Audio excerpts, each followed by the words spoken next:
Okay, hello. Nope, sorry. We are live. We are live. Good morning. If you're joining us today for our Facebook Live Q&A on the 18-month residency, welcome. I'm Davinia. I'm the project producer for RTYDS. Hi, I'm Sue, and I'm the artistic director of the RTYDS. Okay, so what we're about to do is we're going to go through some questions that we've been asked already via email, through Twitter, etc., etc. And if you've got any questions at all, then please just send them through to us, and we'll answer them as best we can. So, okay, so let's begin. So I guess we should say as well that we have two 18-month residencies available at the moment. One at Leeds Playhouse and one at Tobacco Factory Theatre in Bristol. And so we'll begin by asking a couple of questions now. So I'll ask Sue and she will answer them. Okay, so should we start with what makes this different from all of the training schemes that are available? I suppose one of the main things is that it is about being in a building. It's about being embedded there for 18 months. It's about finding out about the skills of being a director, but it's also about how organisations run, spending time with the artistic director, with all the other teams like marketing, press, fundraising. So you get a really rich view of how an organisation runs. It's also lots of opportunity to work with different directors, assisting on lots of different shows. And then at the end of the placement, you get the opportunity to make your own piece of work. So I think what we're trying to do is give a really rich and varied experience over an 18-month period. Great. Okay, so one of the questions we get asked quite a lot, so that'd be really interesting, is how do I know if I'm at the right stage of my career to apply for this opportunity? Oh, that's always a tricky one. Yeah. I think in some ways it's about you knowing what you're going to get from it and what you're going to give to it. So I think it's definitely about you still being interested in assisting and still finding that that's going to give you a lot to learn and develop your craft as a director. I think you need to know that you've maybe made enough pieces of work or assisted enough to know that you can use those 18 months to the best of the advantage. So maybe if you're just at university or just beginning on a career with a director, it might be a bit early, because I think otherwise you're not necessarily able to utilise the 18 months, because it can be quite pressured in some ways. The theatre will really use this role to maybe deliver workshops and part of participation, or it might be that you're given script reading responsibilities. So the theatre's really used the opportunity for having this director in their theatre for 18 months really widely, and therefore you've got to know what skills you can bring. But I think one of the most important things is you've got to know that assisting is still a really important aspect of your learning at this stage. Okay, fantastic. So next, what actually happens on the selection days? So I've applied and I've been invited to one of the selection days. What happens now? Well, what we decided probably about 5 years ago is that everybody who expresses an interest, who applies for it, we should meet. So it's not just about the application form, it's not just like a paper process. So what we do is we've got meetings, one in Manchester, one in Birmingham, and some in London. And also we've offered Skyping opportunities. So obviously if you can't make it to any of those locations, what we can also do is meet you through Skype, or telephone if Skype's not possible either. But what we want to do is it's just about a 10-minute conversation with someone who is a director.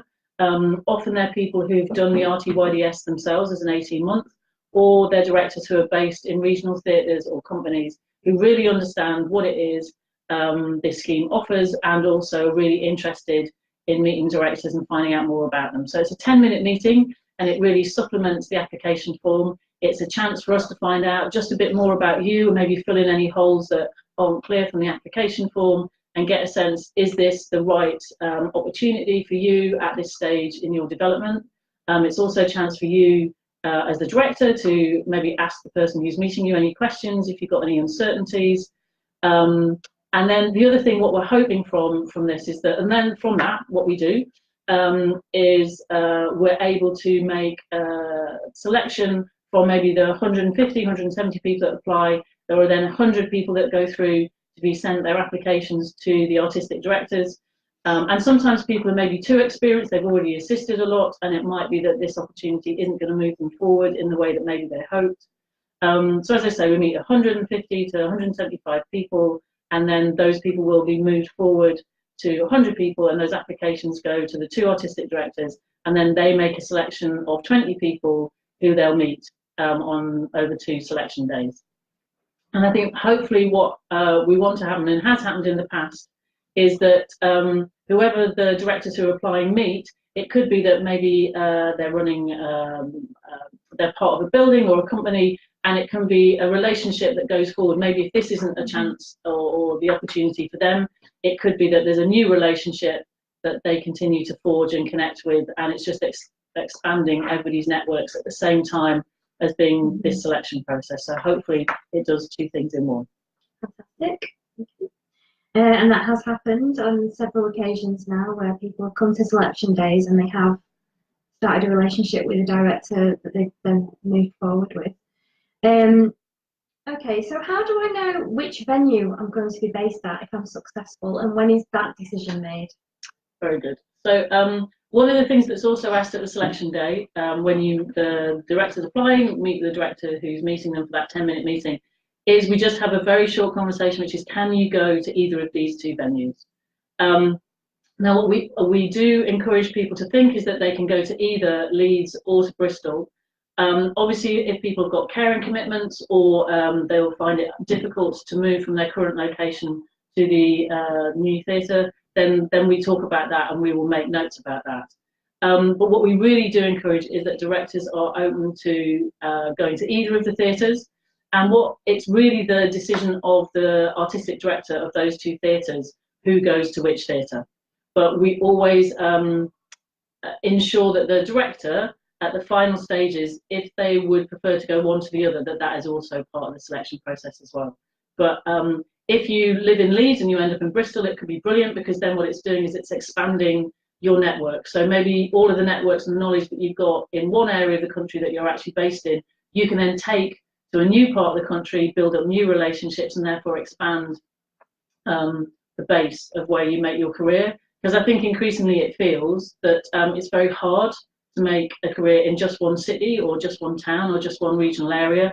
And the more that you know, and the more networks that you have, and the more connections you've got to different theatres, in some ways the fuller, hopefully, that your career can be, and you can kind of move around and have what's kind of called a portfolio career of working across lots of different locations. But obviously, really do want to emphasise that if it's tricky for you to move to a different city, then that is something that we take into consideration. And also, if people do move, there is a budget to cover, not a huge amount of money, but some money to cover relocation. And the theatres are encouraged to help the person who's moved to a new region, kind of make those connections, find accommodation, and to be really helpful in embedding them in a new place. Great. I think that's going to lead on to my next question, because this is something that does come up. We've been asked before. So the question was, can I apply if I have access needs? So I guess that's something that might impact on the decision that's made on the theatre that you go to in the end. But how would RTYDS or the company be able to help me if I've got access needs?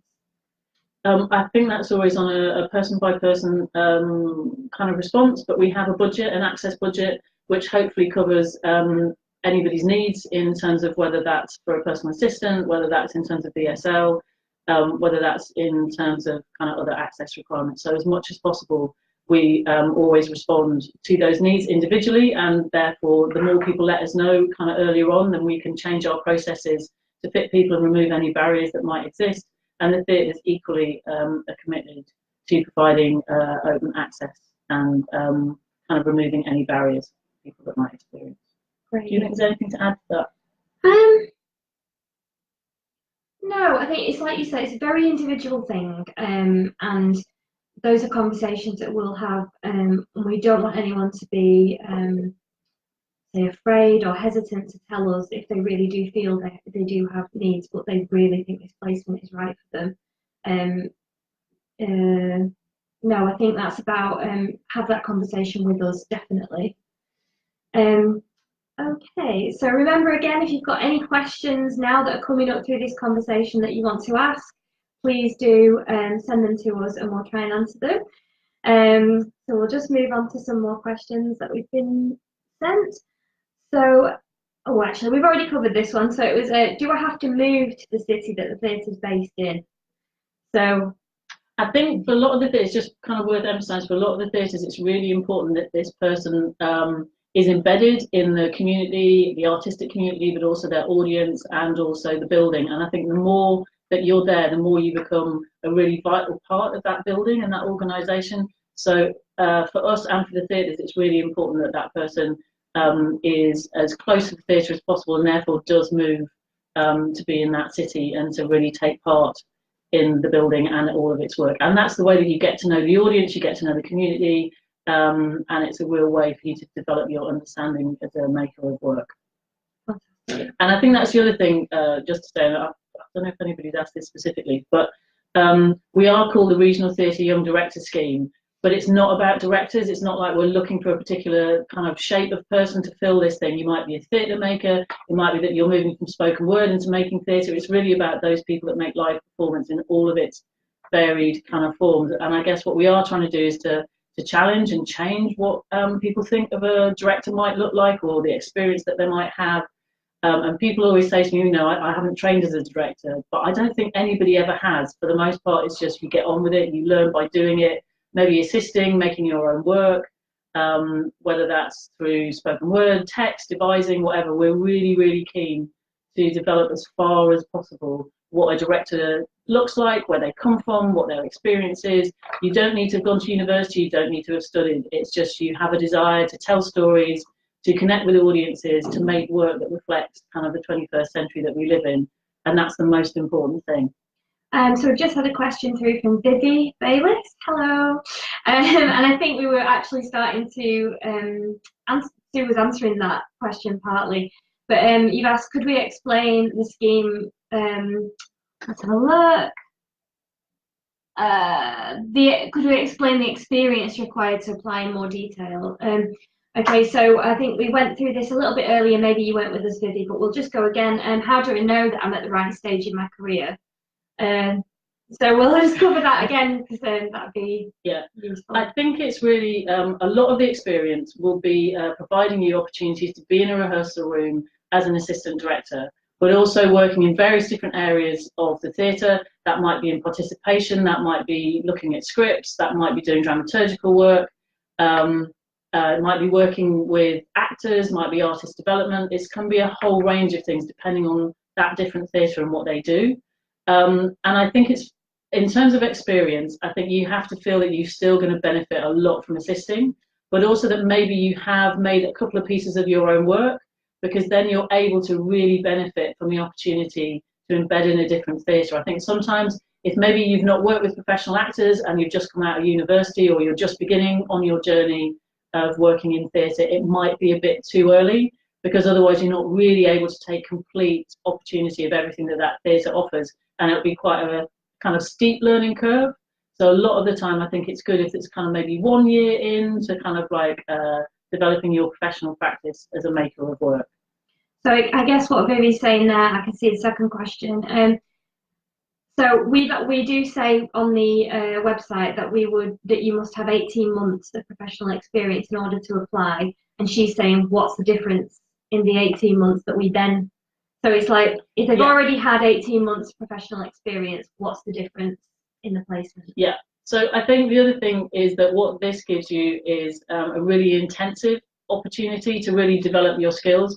So if you've had 18 months experience, it might be that, you know, it can take 6 months to 8 months to actually put together a piece of work and work in theatre, and you're always having to do other things, kind of maybe, you know, pay the rent, work in a bar, JV sport. This gives you 18 months complete experience, fully paid, to just focus on the thing that you want to do, which is work in theatre, make work, connect to audiences. So it's an opportunity for you to completely focus on your artist development, which I think does make it different from maybe if you're freelance when you're not able to do that. I hope that's answered your question, Vivi. And if you've got any more, just drop us an email or, you know, Facebook, Twitter, in all those. And can I just say one thing? I think the other thing that is often questioned is, what does professional mean?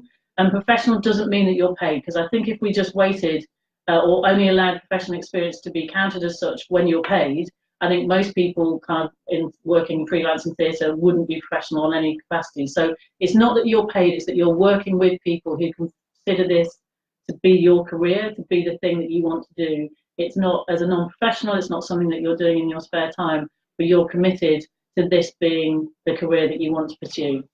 And obviously we should all be paid, and unpaid professional experience shouldn't happen, but it does, and it's just recognising that within the industry. So when we say professional, it's that you feel you are doing this as your profession, and that the people that you're working with are also doing that as well.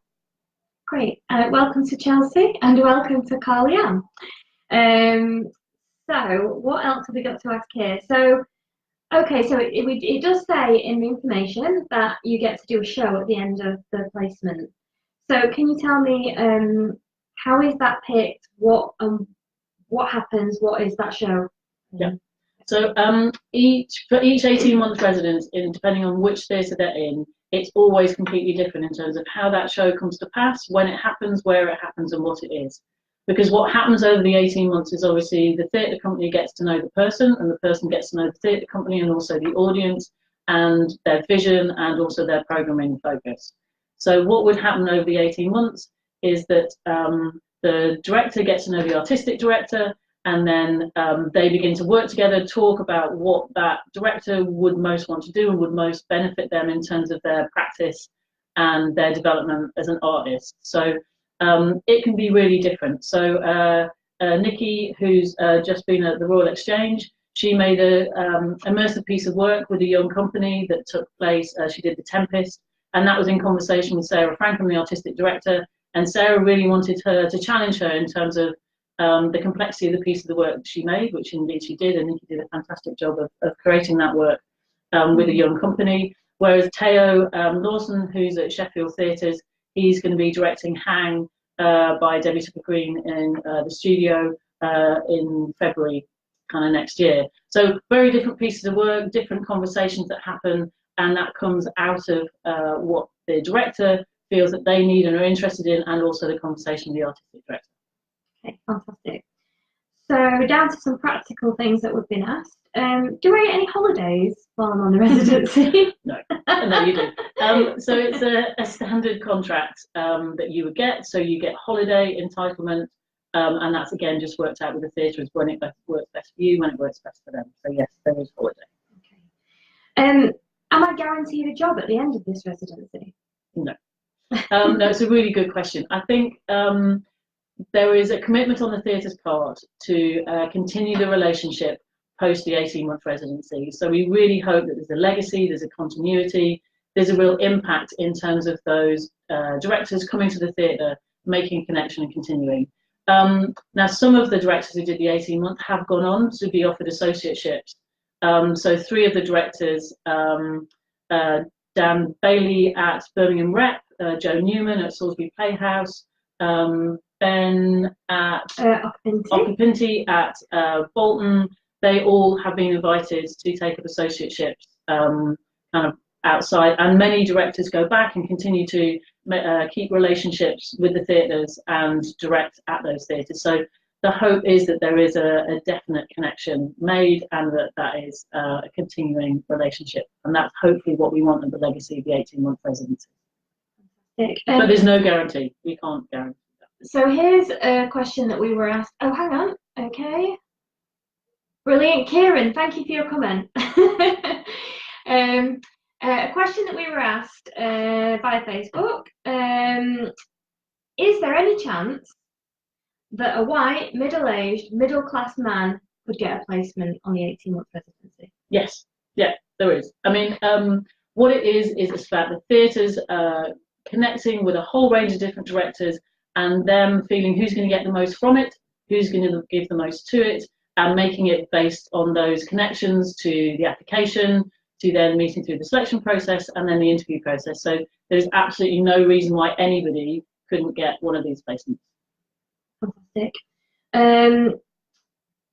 Okay, so I guess what will happen at the end of the residency? So I've been through the 18 months, and what's going to happen now for me as a director? I think again that's so individual, but it might be that you stay connected to the theatre, as we've just talked about, in terms of the theatre inviting you to continue to work.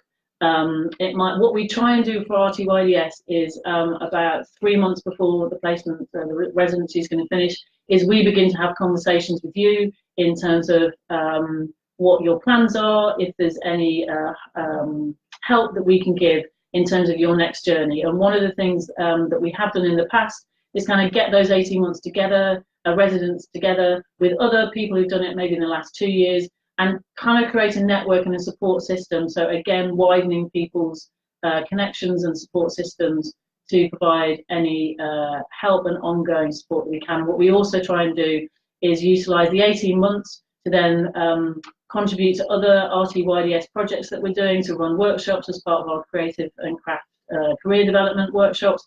So we as an organisation also want to keep a really close connection with those directors, because for us they're really important that we can widen what we do, and they can help us to reach out to a generation of directors beneath them as well.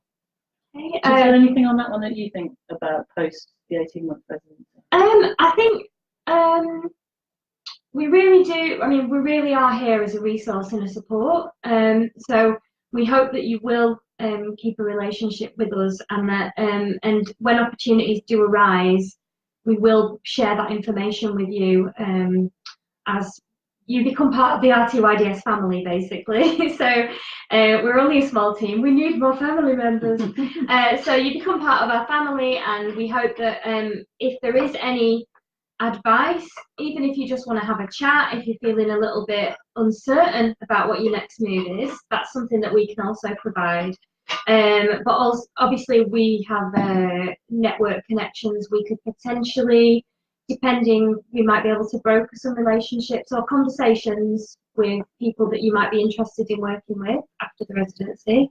Again, as with a lot of these things, it is a really individual experience, and the help that we can offer will be really like sort of bespoke to that individual. So, but we do, after you've done a placement with us, we do consider you to be, you know, part of our family. I know it's a bit cheesy, so not what Sue would say. That's my words. It's fine.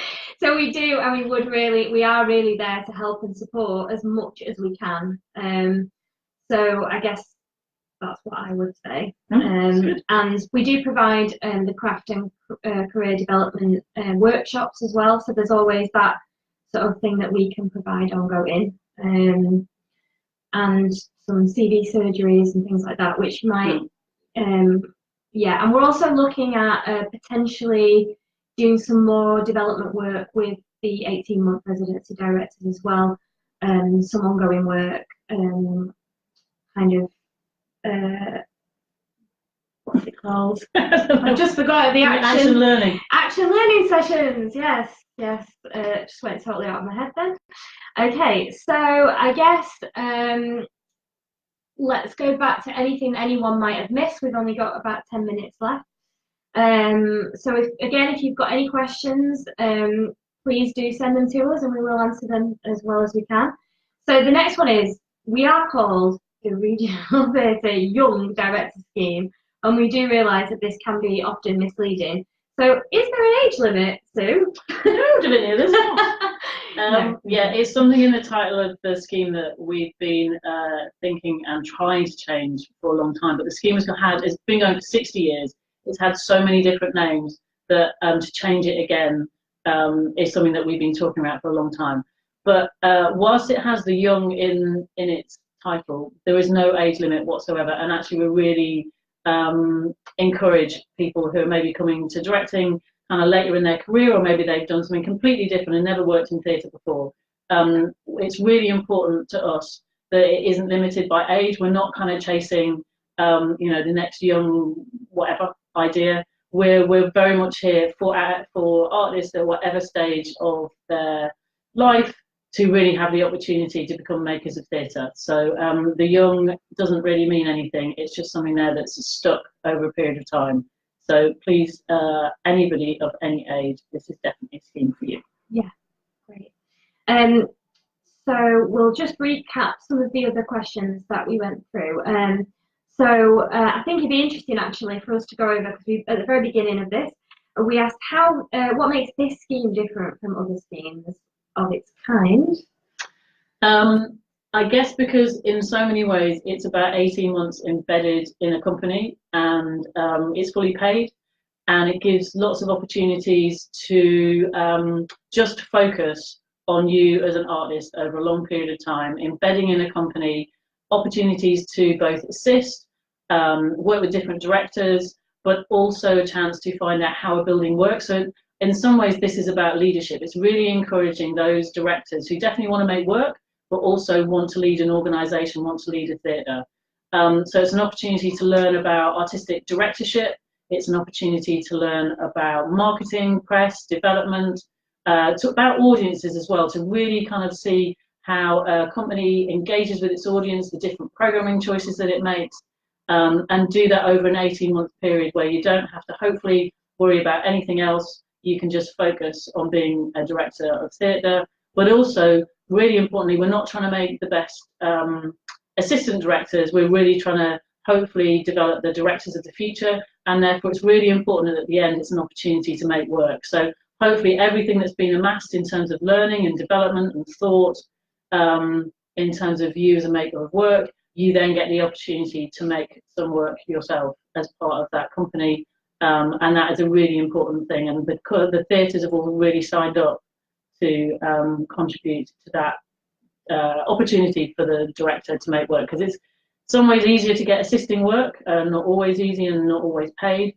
but certainly trying to make work is getting increasingly harder, and it's really important that this residency has that at the heart of it. I think what else might be interesting is if you are thinking about applying for the 18-month residency, obviously there's the two venues this time round. So there's Leeds Playhouse and the Tobacco Factory Theatre in Bristol, and they are very, very different venues. Should we talk a little bit about the difference in those two venues and what the different experience might be? Well, it's always hard to say that. I know. Well, yeah. But yeah, I think there's different scale. There's different sort of focus in terms of their audience. There's a different Bristol and Leeds are very different places in terms of the ecology and how those theatres work with their audiences, how they work with other organisations within those two different locations. And I think in some ways it's, and Leeds Playhouse maybe won't thank me for this, but I think it's sometimes people always think, oh, let's go for the bigger organisation because I'll get more experience, there'll be more exposure, I'll get more opportunity to put something really impressive on my CV. But actually sometimes it's thinking about what do you want. The scale of the organisation will give you very different things. So if you look at the number of staff at the Tobacco Factory to the number of staff at Leeds Playhouse, in some ways in a smaller organisation you become more vital because that extra kind of person power can be utilised more fully, and it might be that you get easier into a lot of the decision making because you'll get to go to more of the senior management meetings because there's fewer people, whereas maybe a larger organisation can have more hierarchy, there's more people to get through, maybe decisions take longer to be made, whereas a smaller organisation, it can be faster, fleet of foot. Now both of those organisations are going to give really important differences of experience, and they're both valid and they're both of equal value. But for you, it might be that you prefer a smaller kind of organisation to a bigger one, or it might be you just don't care, you're just going to throw yourself into it.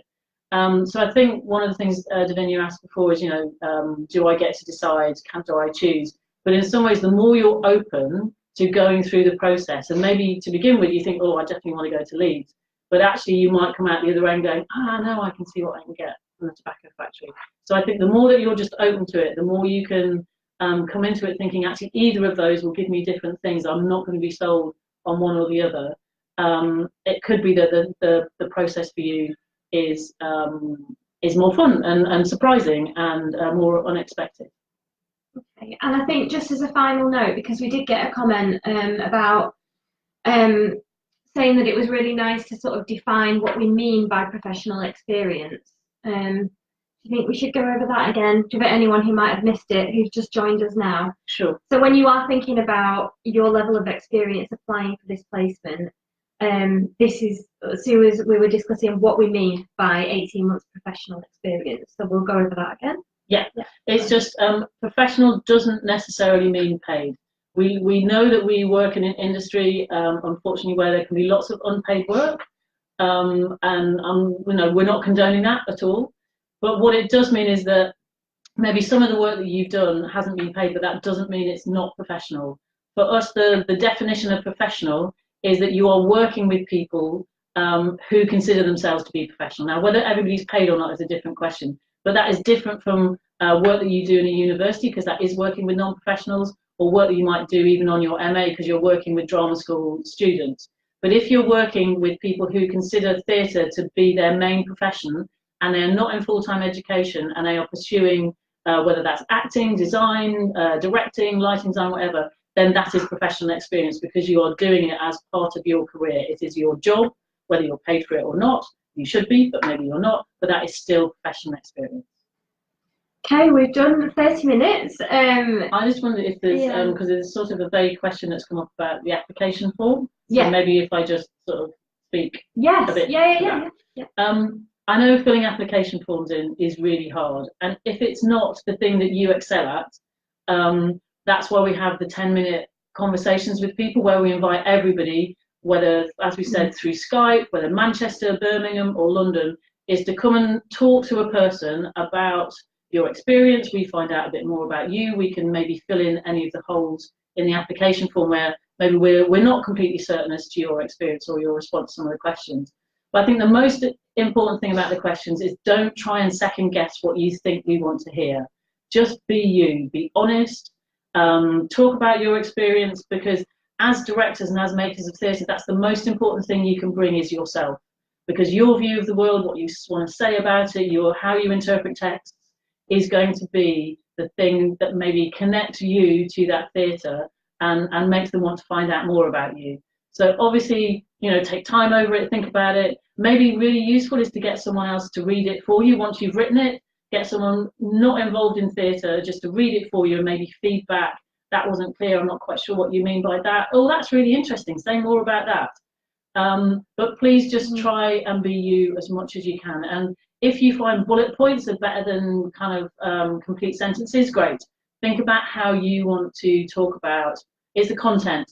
Obviously, style, it's really helpful if it makes sense and there's a kind of journey through it. But we just want to find out about you and the work you want to make and why this is an opportunity for you that's right at the moment in terms of your development as a maker of theatre. Okay, thank you. Thanks, Sue. So just a reminder to everyone that the deadline is the 3rd of January. So if you've got any questions in the meantime, please feel free to contact us through Facebook, Twitter, or you can email rtyds@rtyds.co.uk, and we'll answer anything we can as fully as we can. Or you could just pick up the phone and we can have a chat on the phone about anything that you might be struggling with. I should give you our number. So it's 0161 883 0296. So if you want to give us a call, an email, anything, we'll do what we can to help you complete that form. But get applying. Yeah. and it is open to anyone who is a professional theatre maker who's done about 18 months experience. So please, and send it wide, get more people to know about it. Because we really want to reach out to as many people as possible. Okay, thank you for joining us today, and hopefully this won't be the last time we'll be doing something like this. Yeah, it's been fun. Thank you. Bye. Bye.